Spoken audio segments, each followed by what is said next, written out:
Maggie Carter stood behind the maintenance building at Cascade Paper Mill on a damp March morning in 1991, looking at rolls of black conveyor belting stacked higher than the forklift parked beside them, 6,000 feet of retired industrial rubber nobody at the mill wanted anymore.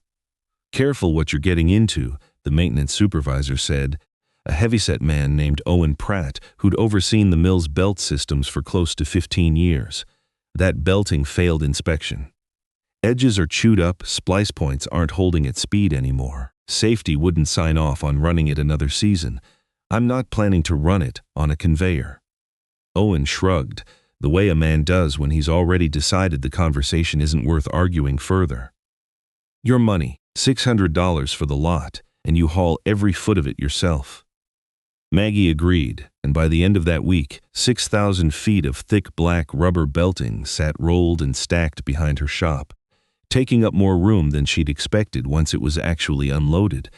Nobody there that week could have told you what a farm repair shop needed with rubber that had just failed an industrial safety inspection. Not Owen, not the 2 mill hands who'd helped load it, shaking their heads the whole time. Not even Maggie, not with any real certainty, not yet, that belting had failed for one specific reason. It hadn't failed for every reason. That distinction would matter more than anyone standing in that lot understood. Maggie was 27, running the same repair and fabrication shop her father had built on the edge of the family's small acreage, a converted barn with a concrete floor and tools that had been his before hers. She kept his 6-inch steel machinist ruler in her shirt pocket out of habit more than necessity, the same way she'd carried it since he passed. Her first idea for the belting, honestly, wasn't much of an idea at all. She figured she'd cut it into generic mats, farm flooring, stall padding, whatever a rural customer might want cheap rubber for, and sell it by the piece. The economics fell apart almost immediately once she ran the numbers on paper. Cutting 6,000 feet of heavy belting into usable sizes took real time on her band saw, blade wear included.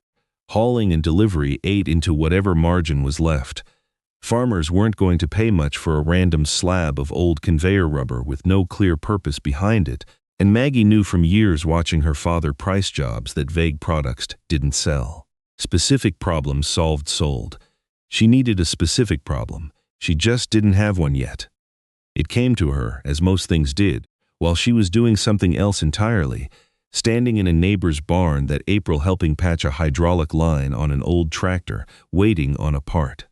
The barn's concrete floor, worn smooth and slightly grooved from years of hooves and hoses, had chunks missing near the stall gates where cattle stood longest.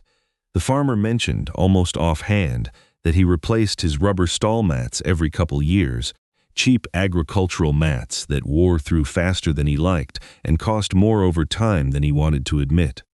Maggie stood there a moment, looking at the worn concrete, thinking about the rolls of belting stacked behind her own shop. Conveyor belting built for an industrial paper mill was engineered to survive a punishing amount of abrasion, running at speed, day after day, for years before it ever failed inspection. Ordinary livestock stood on ordinary stall mats for a fraction of that stress. The material that had worn out under industrial specifications might have plenty of life left for something far gentler. That number mattered. Belting rated for years of high-speed industrial wear, applied to a barn floor that saw nothing close to that kind of punishment, ought to outlast conventional agricultural mats by a wide margin. She just didn't yet know what would go wrong first. Maggie cut her first test section that May, a 10-foot piece laid down in a corner of a neighbor's holding pen with his permission, textured side down, the way she assumed conveyor belting was meant to sit. For a couple of weeks it looked promising. Solid underfoot, no visible wear, holding up fine under regular cattle traffic. Then a wet stretch came through, rain most of that week, manure and mud accumulating the way it always did in a working pen. Maggie was out checking the section on a Thursday morning when a heifer crossing the wet rubber lost its footing entirely, legs sliding out sideways before catching itself against the pen rail. Nobody was hurt. The animal recovered its footing in a second and walked off like nothing happened. Maggie did not recover so quickly. She stood there, staring at the slick, wet surface of the rubber, understanding immediately and completely what she'd missed. Conveyor belting was engineered to move material smoothly and efficiently across its surface, which meant a finished, designed by its very nature to reduce friction under load. That was exactly the wrong property for anything an animal needed to stand on. She pulled that test section out of the pen herself that same afternoon, cut it into pieces, and hauled it back to her shop. She told the neighbor she wouldn't sell him or anyone else another piece until she understood how to fix what she'd just watched happen. The weeks that followed filled her shop with rubber dust, cut-off scraps, and a growing pile of rejected prototypes stacked against one wall. The smell of hot rubber under the band, saw blade, settled into the shop's usual mix of cutting oil and machine grease, and by the second week she'd stopped noticing it at all. She started by flipping the material, textured side up instead of down, and found that alone helped, but not enough on its own once water and manure were involved. She experimented with cutting shallow traction grooves across the surface with a router jig she built specifically for the purpose, testing different spacing and depth on scrap sections laid out flat on her shop floor, wetting each one down with a garden hose and dragging a weighted board across it to see how much resistance she could feel. Drainage turned out to matter as much as texture. A flat panel, no matter how well grooved, let water and waste pool on the surface instead of moving off it, and pooled moisture on rubber was exactly the condition that had put that heifer on the ground in the first place. Maggie began cutting drainage channels running diagonally across each panel, angled toward the low side of whatever floor she was installing it on, giving water somewhere to go instead of somewhere to sit. She sketched a dozen channel patterns by hand on graph paper at her kitchen table some evenings, comparing angles before she ever cut a fresh test piece.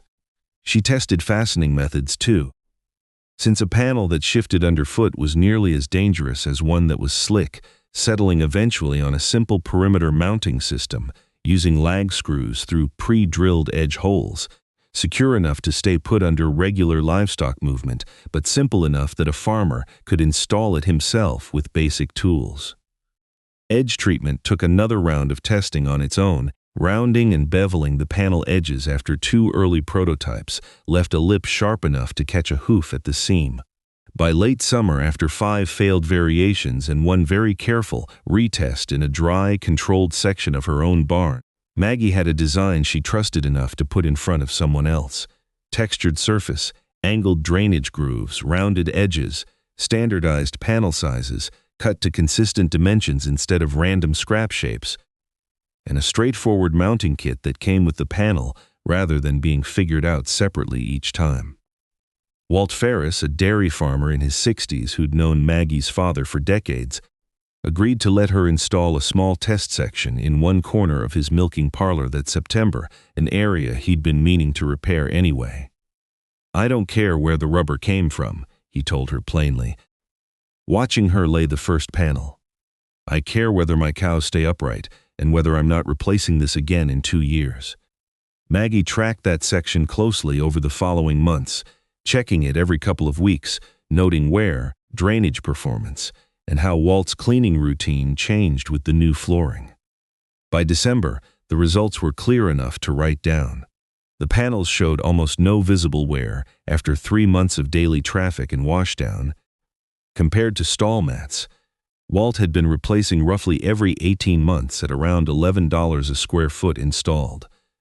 Cleaning time in that corner of the parlor dropped noticeably, water and waste draining off through the grooves instead of pooling, and needing to be swept or squeegeed by hand. Walt hadn't had a single slip in that section since the day it went in. He didn't say much more about it than that, but he mentioned it to another dairy farmer at a co-op meeting that winter, and the phone at Maggie's shop started ringing more than it had in years. Word moved the way it usually did in that part of the valley, one farmer's honest opinion carrying further than any advertisement could. Over the following months, Maggie installed her flooring system in milking areas, livestock alleys, and holding pens across 6 operations, each job sized to what that farm actually needed, panels cut and drilled ahead of time in her shop rather than fabricated on site from scratch. She kept a running notebook of installations, square footage, panel counts, and follow-up notes from each farm. The same habit of measuring and recording her father had drilled into her without ever calling it a system. By spring, she'd adapted the same panel design for horse trailers and stock trailers as well, a smaller scale version of the same textured, drained, securely mounted system, solving the same basic problem of livestock losing footing on a hard, wet surface during transport. A stock trailer floor took roughly a third of the material a milking parlor corner did, and Maggie priced those jobs accordingly, keeping the economics honest on both ends. The shift that mattered most wasn't really about the rubber at all. Maggie had stopped selling pieces of old conveyor belting and started selling a flooring system, panels, drainage pattern, mounting hardware, and installation instructions all bundled into a product a farmer could trust without needing to know or care where the material had originally come from. Owen Pratt called her again about a year after that first load left the mill lot, sounding a little different than he had the first time. "We're pulling another belt system next month," he said. "Figured I'd call you before I called the scrap hauler.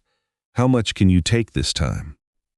Maggie drove out that week to look at the new lot, another few thousand feet of retired belting stacked behind the same maintenance building, and Owen walked the pile with her without much of his earlier skepticism left in his voice. "Didn't figure failed conveyor belt was good for much of anything," he admitted. "Guess I was thinking about it wrong." "It failed one job," Maggie said. "Doesn't mean it failed every job." Word had apparently traveled beyond the mill itself, because a few weeks later, a maintenance supervisor from a lumber operation 2 counties over called Maggie directly, having heard through Owen that she took retired belting off mills that would otherwise pay to haul it away. Almost 18 months after that first morning, behind the maintenance building, a new truck pulled into Maggie's shop yard, another roll of black industrial belting sliding off the flatbed, while finished flooring panels, cut, grooved, and drilled, sat stacked nearby, waiting to ship out to a dairy 2 towns over. Maggie walked over to the new roll, pulled her father's ruler from her shirt pocket, and checked the wall thickness of the rubber the same way she checked everything, out of habit as much as need. It had failed as a conveyor belt. Nobody had proved it had failed as rubber.